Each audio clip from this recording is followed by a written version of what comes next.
Okay guys, this is the first part of the painting lesson. You should have picked up your second quarter packet from school. There was a palette, a small palette in there, and two little pieces of paper. They are 6 by 9 inches and they are thicker than computer paper. We need thicker paper when we use watercolors because we're adding water to the paper. Regular computer paper or notebook paper is just a little too thin. It doesn't hold enough moisture. This particular piece, this is where you're going to experiment with some colors. You can be a scientist. You can mix colors and see what you come up with. See if you come up with some new interesting colors. I've been looking for a good purple. How to make a good purple, whether you use the red first or the blue first or you use pink. Whatever you decide to do, this is your experimental phase. The second part, which would be next time when we see each other, will be when we use these ideas to make something that looks like stained glass. So I just drew a very simple house, did wet on wet, which is a watercolor technique that I'm going to show you, and put the colors in so they would mix together nicely. The same thing, this is a very simple tree. Right? And I would do the same thing in the background to create a picture, a stained glass looking picture. Alright, so the first step, just going to flip this over. We're going to use crayon because the crayon acts like a wall and it keeps the paints inside where you want them to be. So you're going to draw 5 vertical lines that go up and down. They can be, from what you've seen, straight, wavy, this a Mondrian sort of style. Press your crayon sort of hard so that you get a nice dark line. You can feel a little bit of the wax staying there. Okay, 1, 2, 3, 4. And they don't have to be exactly perfect either, right? Alright, so there are my 5 vertical lines. Then I'm going to draw 3 horizontal. And this is your own artistic idea, your own artistic brain at work. If you want them to be straight, then you can do straight. And you choose the color crayon you use too. This silver one, I think it needs to be a little darker. It doesn't, I don't think it looks as nice as one of the others that I used black. Like this, these colors are nice and bright. Okay, so now, let's get to the techniques. And here they are. So we have wet on wet. We have 2 things that need to be wet. That would be the paint and the paper. Then we have wet on dry. So we have wet paint, but dry paper. And you can see that when I painted these stripes, they didn't blend together.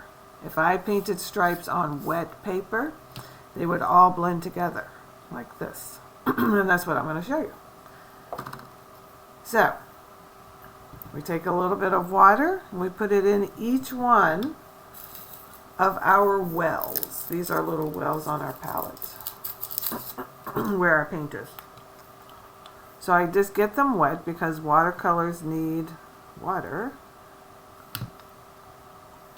Okay? So for the wet on dry technique, which is like these stripes, let me move this out of the way. I'm going to do another one right here to show you how that works. So let's do green stripes. So I'm going to get some green paint. And when I paint here, it stays where I want it, where I put it.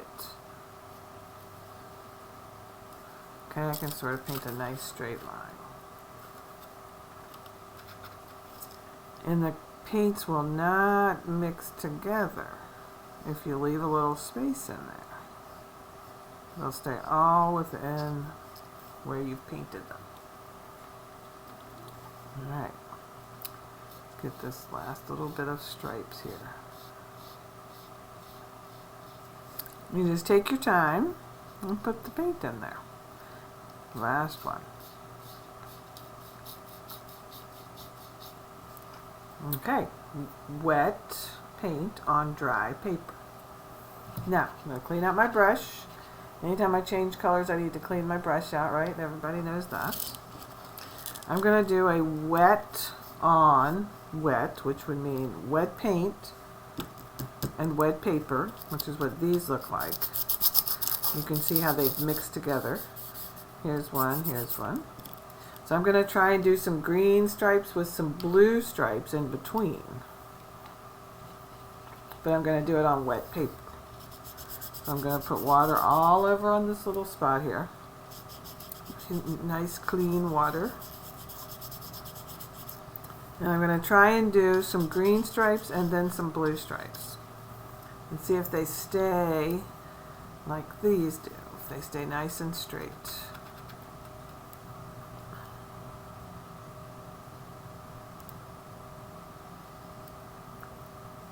Okay, there's one. I'll scoot over a little bit. There's two.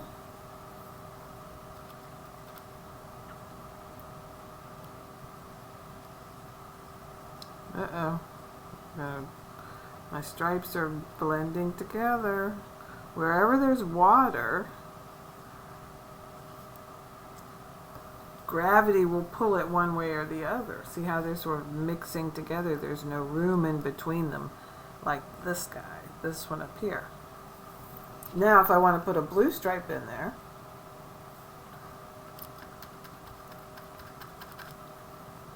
I put my blue paint in there, it's going to look like a river running through there, right? It's not going to stay blue. The blue and the green are going to mix together, which is a really nice color because it looks something like this. So I'm going to just go in there and mix it all around and make a nice teal or a turquoisey color, sort of like the ocean. And when this dries, it's going to look like this one. Okay? And then you have 24 spaces. You can mix all kinds of colors. I would say use the black very sparingly. So watch, if I do a wet on wet right here, if I wet this piece of paper, this little corner, and I put some orange in there, get a little more orange on my brush. If I put some orange in there and I want to darken it just a little bit, if I put some black, if I get even a little bit of black on my paper, even that little bit of black is going to change it a lot. Right? It's hardly orange anymore. It's more brown. So be careful with the black paint. Don't use too much because it's got a lot of pigment. It's going to change your color. Okay? And there you go. That's the first step. Fill your spaces, experiment with your color. Make sure you use thick crayon lines. Wet on wet, wet paint, wet paper. Wet on dry, wet paint, dry paper. Easy breezy. The next step will be to work on the stained glass. And that's for the next art class. So have fun.